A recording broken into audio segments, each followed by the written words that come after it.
سلام دوستان عزیزم، امیدوارم که حالتون خوب باشه. خب طبق قولی که به شما عزیزان داده بودم، قرار شد که یک ویدئوی آموزشی در رابطه با توکن مون و ایردراپ هاروست مون در خدمتتون باشم و روش های استخراج این توکن رو خدمتتون آموزش بدم. خب ببینید دوستان، این توکن در واقع روی شبکه نیر هست و ایردراپش خیلی شباهت زیادی به ایردراپ هات ولت داره، منهای ویژگی‌های ظاهری و گرافیکی که متفاوتش میکنه از ایردراپ هات ولت. سایر بخشاش و نحوه استخراجش خیلی شبیه ایردراپ هات ولت هست. خب من از طریق این لینکی که در واقع داخل کانال قرار دادم، شما میتونید اگر دوست داشته باشید وارد ربات بشید، استارت رو بزنید.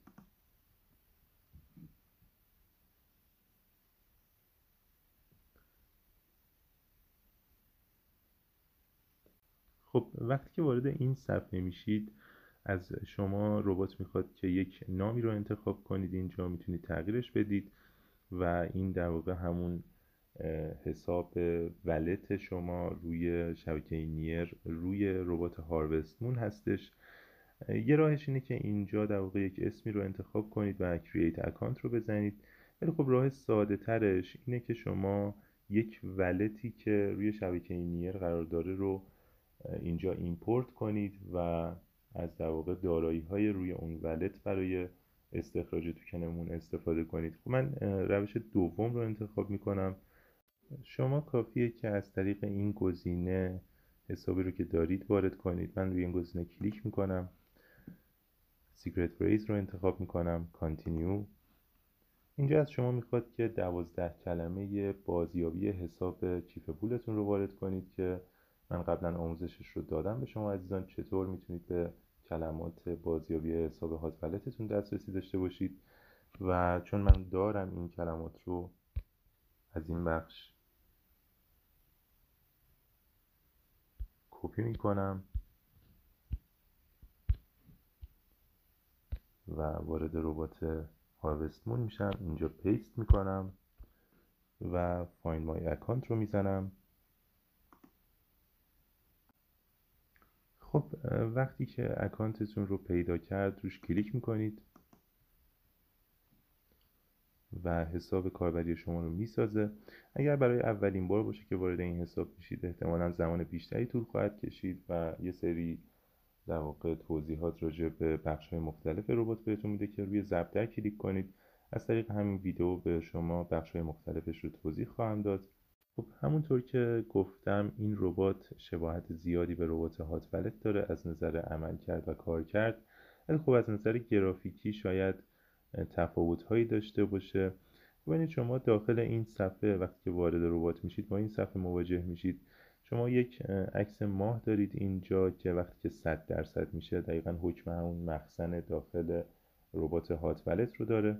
شما میتونید از این بخش هاروست رو بزنید و این توکنی که برای شما استخراج کرده رو در واقع به بالانس حسابتون اضافه کنید. میبینید که با توجه به گنجایش مخزن شما 4000 مون برای شما استخراج کرده و سرعت استخراج توکن مون شما در حال حاضر 2000 مون بر ساعت هست که خب الان توضیح میدم که چطوری این سرعت رو بالا ببرید.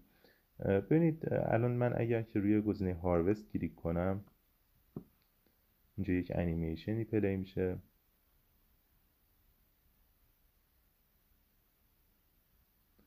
باید روی این انیمیشن ماه کلیک کنم.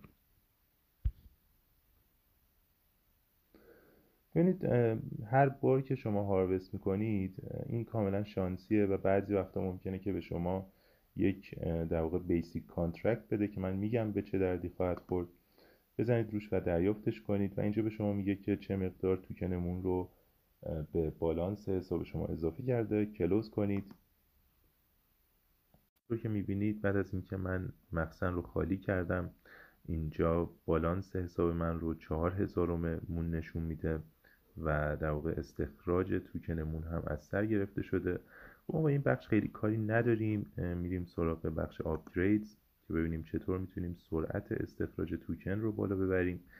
خب ببینید شما اینجا در واقع یک آزمایشگاهی دارید که یک مخزن یا کانتینر داره، دقیقا مثل ایردراپ هات ولت که شما یک مخزن داشتید و بسته به لولش هر چند ساعت یک بار باید بهش سر بزنید و هاروست کنید و با استفاده از توکن هایی که جمع آوری میکنید میتونید این بخش رو آپگرید کنید و لولش رو بالا ببرید.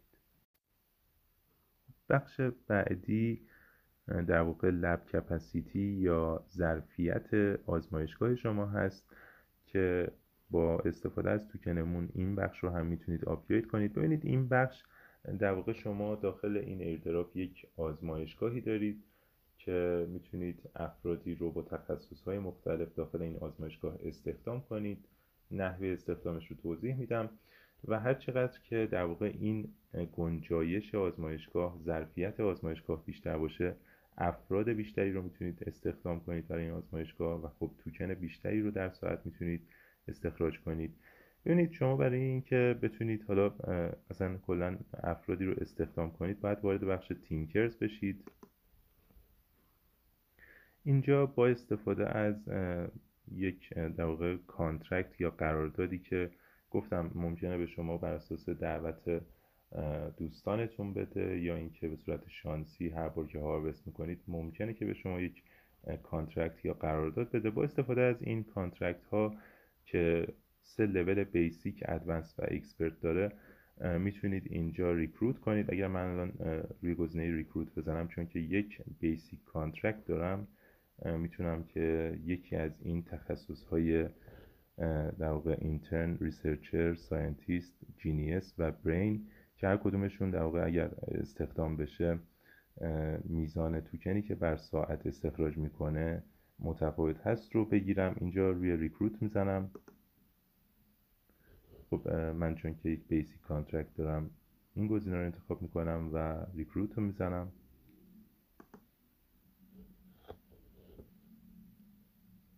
خب منتظر بمونید که حالا این به صورت شانسی هست ولی خب به لول شما هم خیلی بستگی داره.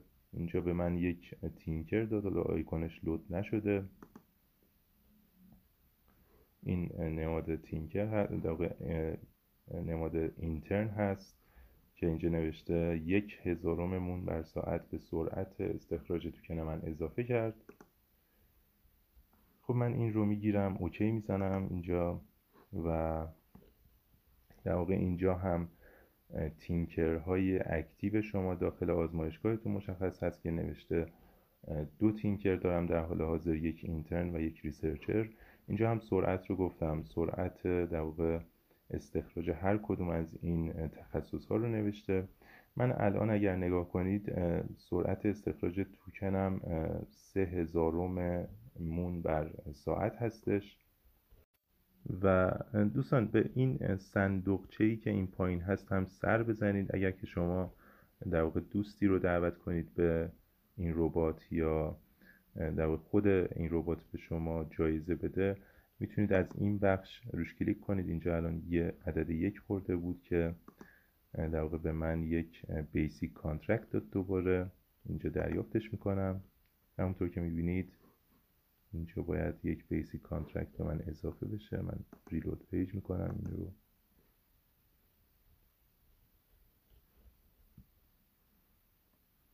خب همونطور که میبینید اینجا در واقع قرارداد من اضافه شده. خب این بخش هم توضیح دادم خدمتتون. باید در واقع لول آزمایشگاهتون رو بالا ببرید. هر چقدر لول آزمایشگاه بالا بره تعداد افراد بیشتری رو میتونید استخدام کنید و همینطور باید این قراردادها و این کانترکت ها رو به دست بیارید تا بتونید در واقع تخصص های بیشتری رو استخدام کنید و تخصص های بهتری رو استخدام کنید. طبیعتا اگر که قرارداد ادوانس یا اکسپرت به دست بیارید میتونید تخصص های بهتری رو استخدام کنید و سرعتتون رو بیشتر از قبل بالا ببرید. خب بریم سراغ بخش میشنز.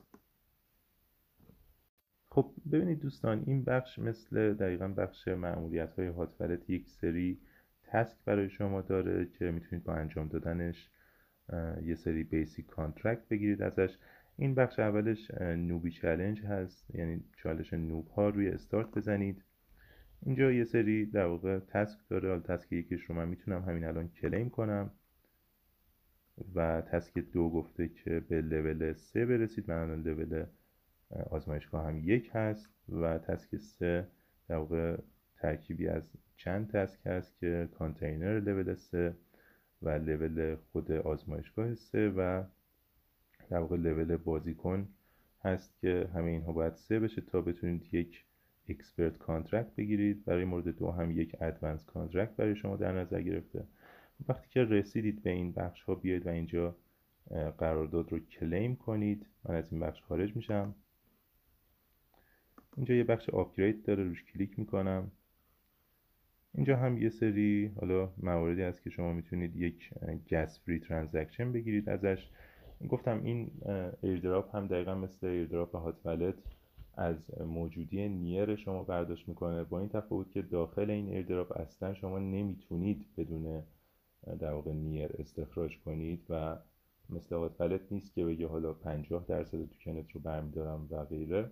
حتما باید نیر داشته باشید و دقیقا به اندازه‌ای که هات والت از شما نیر کسر میکنه به ازای هر کلیم، این ربات هم به ازای هر هاروست از شما نیر کسر میکنه.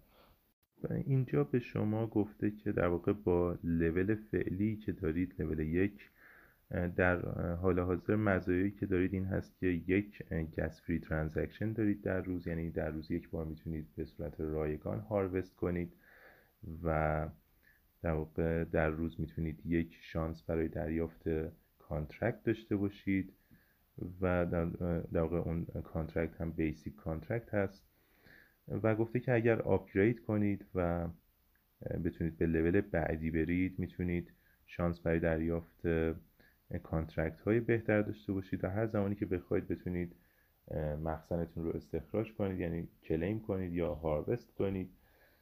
و خب شرایط آنلاک کردن و ارتقای لول رو هم اینجا به شما گفته که 3 نیر روی ولتتون داشته باشید که این ولت همون هات ولت شما هست، یا اینکه پسورد ست کنید برای حسابتون و حالا مورد آخر که بکاپ کردن از سید فریز هاتون هست. اگر که با سید فریز وارد این ربات شده باشید این بخش خود به خود تیک میخوره و من از این بخش هم خارج میشم.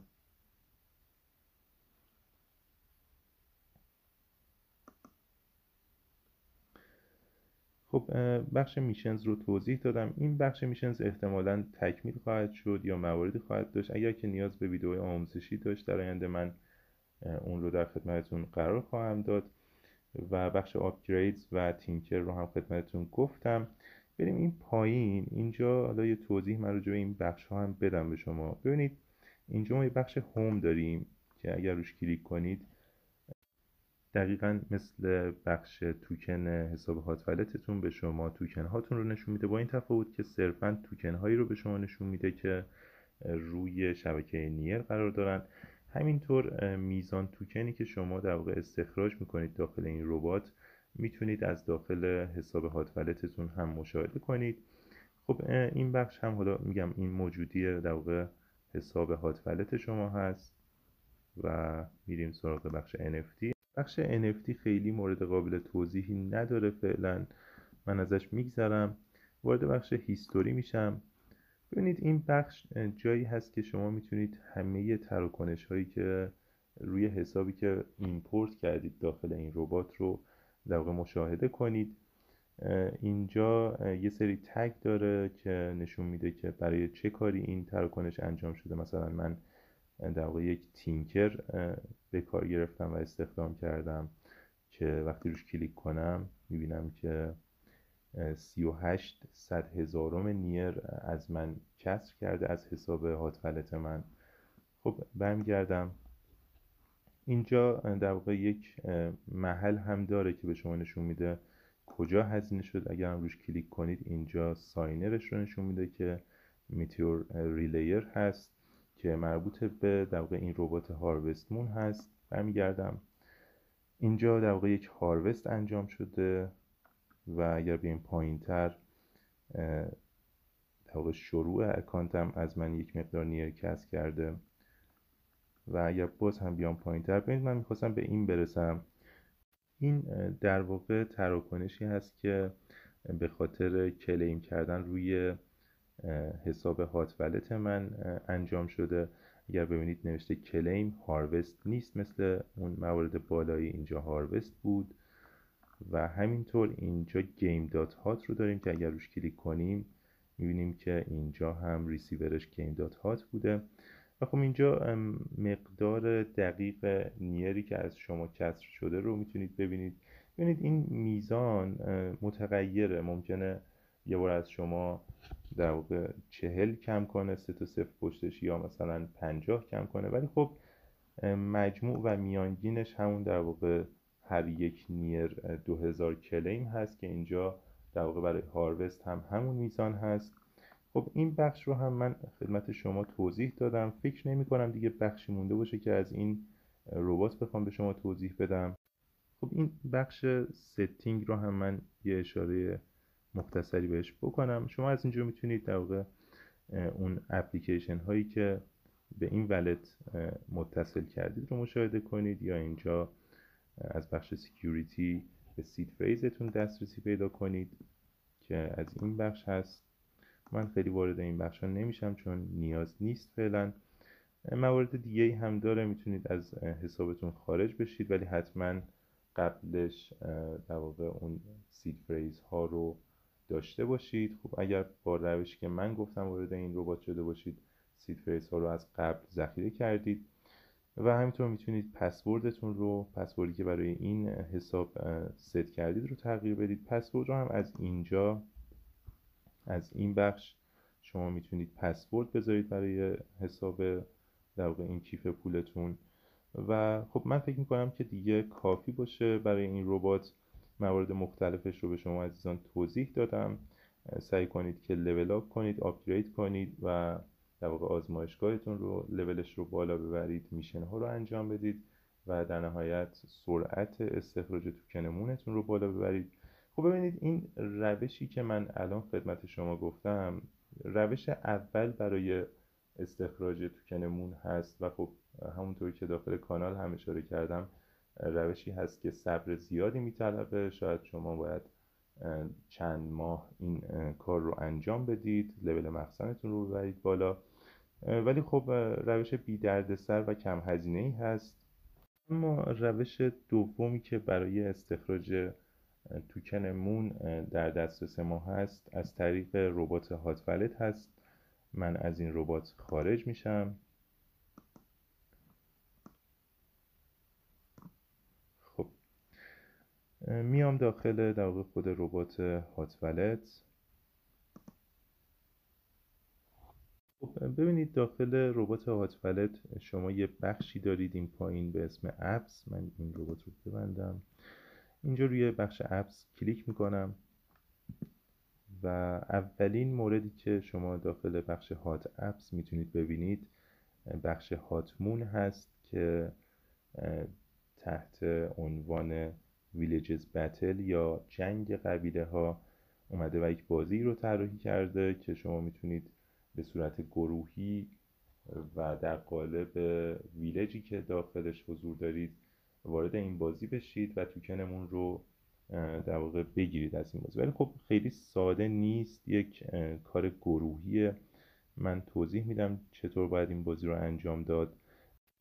خب ما برای اینکه وارد این بازی بشیم روی این بخش باید کلیک کنیم، منتظر بمونید تا بازی رو لود کنه. خب ببینید این بازی در واقع همونطور که از اسمش پیداست یک جنگ بین قبیله‌ایه، یک حرکت فردی نیست.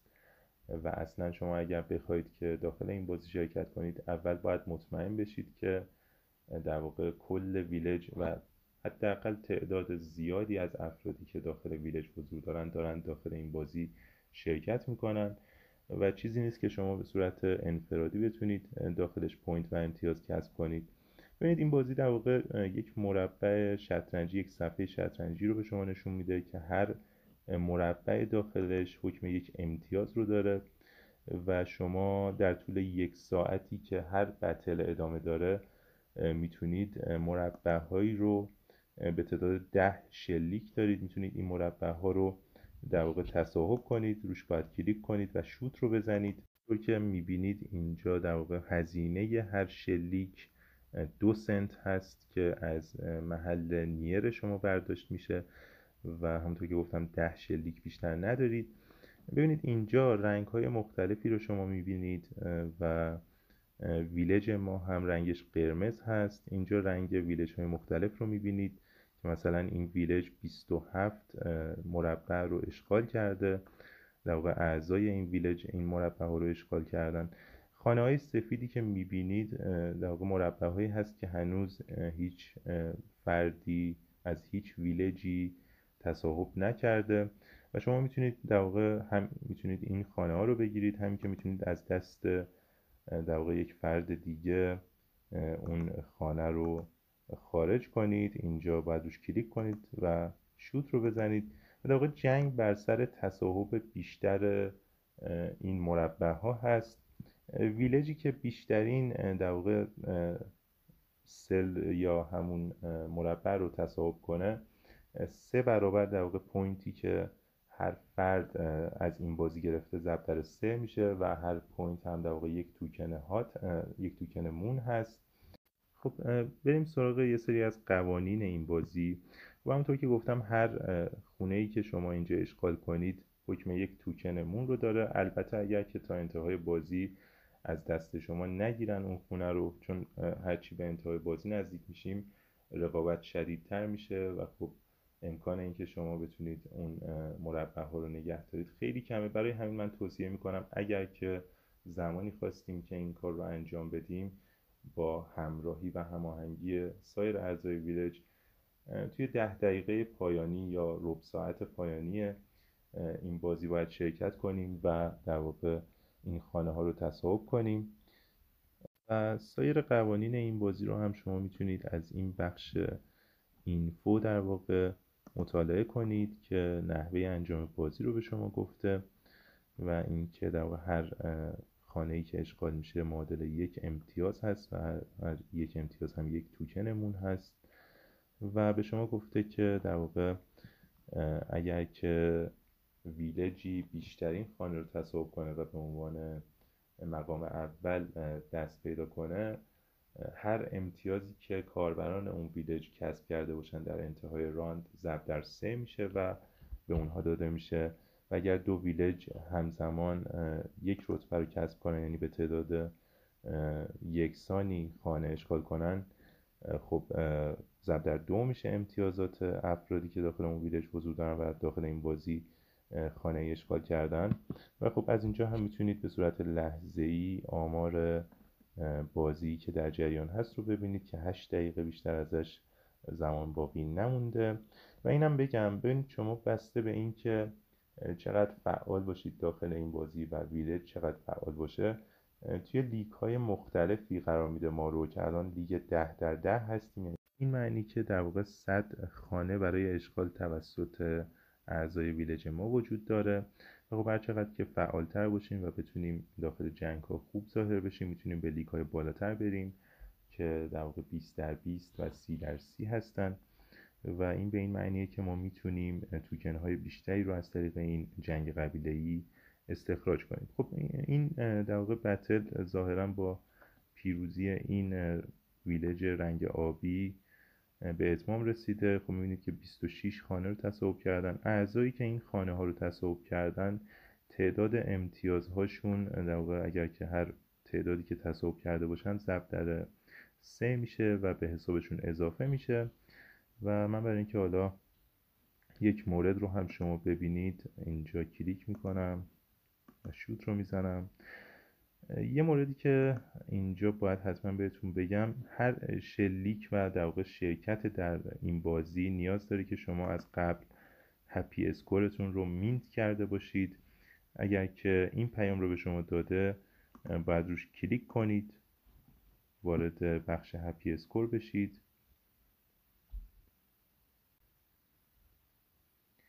خب هم از طریق اون دکمه میتونید وارد بخش هپی اسکور بشید، هم این که در واقع بیاید بیرون و از این بخش کلیک کنید، بخش هپی اسکور انتخاب کنید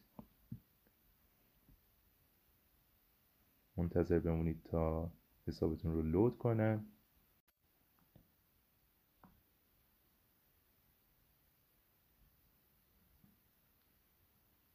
خب وقتی که حساب کاربری شما رو لود کرد، شما اینجا نمره‌ای که به شما اختصاص داده رو میتونید ببینید که 31 هست. حداقل نمره‌ای که شما باید داشته باشید تا بتونید داخل جنگ قبیله ها شرکت کنید 25 هست.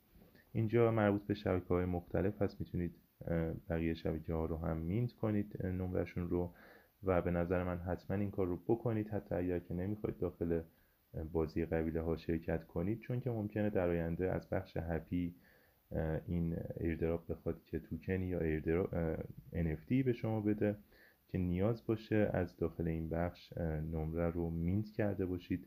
من روی بخش مینت میزنم الان تا این نمره 31 رو به من اختصاص بده.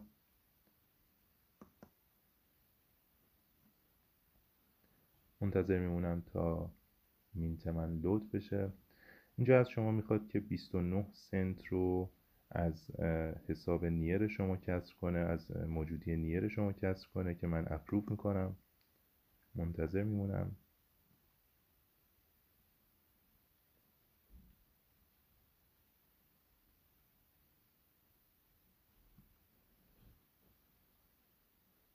خب منتظر بمونید تا این مینت تیک بخوره و انجام بشه. اینجا نوشت که تراست اسکور مینتد، یعنی شما تونستید که نمره تراستتون رو مینت کنید و اینجا هم تیک خورده. خب من از این بخش خارج میشم، وارد بخش جنگ قبیله‌ای بشیم. هاتمون.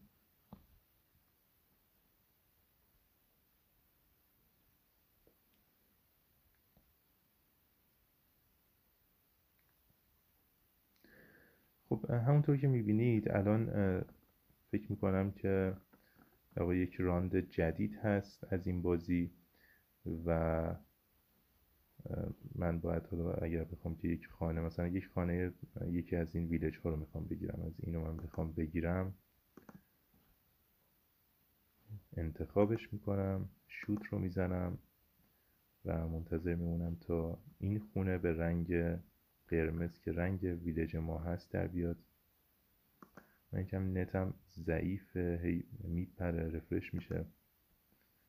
اون از ظاهرا به ما داده این خونه رو. بعد میبینید که قرمز رنگ هست و اگر من این در واقع مربع رو بتونم تا پایان این راند حفظ کنم، به من یک توکن معادل یک مربع توکن هات میده و خب فکر میکنم دیگه کافی باشه. همه موارد این بازی رو هم خدمتتون گفتم. اگر که داخل این بخش هم نگاه کنید، الان ویلج ما صاحب یک مربع هست و من حتما داخل کانال هم یک نظرسنجی قرار خواهم داد که ببینیم در واقع چه تعداد از اعضای ویلج تمایل به حضور در این جنگ قبیله‌ای دارن و اگر خب تعداد اعضا تعداد مناسبی بود، حتما یک تایمی رو به این جنگ قبیله‌ای اختصاص میدیم که انشالله با یک استراتژی مشخص بتونیم تعداد توکن خوبی هم از این بخش دریافت کنیم. خب خیلی از دوستان هم از در واقع قیمت این توکن پرسیده بودن. ببینید قیمت این توکن خب هنوز لیست نشده که قیمت قطعی داشته باشه. خب مثل هات والت و توکن هات میتونید از صرافی وایت بیت از این بخش میتونید معاملات پری مارکت توکنمون رو مشاهده کنید که در حال حاضر با قیمت 27 سنت در حال معامله هست. و به نسبت اینکه زمان زیادی نیست استخراج این توکن شروع شده، قیمت مناسبیه. خب من فکر میکنم کافی باشه تا همینجا. حتما این ویدیو و سایر ویدیوهای آموزشی رو برای دوستانتون ارسال کنید. اگر داخل تلگرام هستید، داخل کانال هات ماینر فارسی جوین بشید. اگر که از طریق یوتیوب ما رو میبینید، حتما لایک و ساب یادتون نره تا سایر دوستانتون هم از حضور ما مطلع بشن و ویدیوهای ما رو ببینن. امیدوارم که موفق و پرسود باشید. خدا نگهدارتون.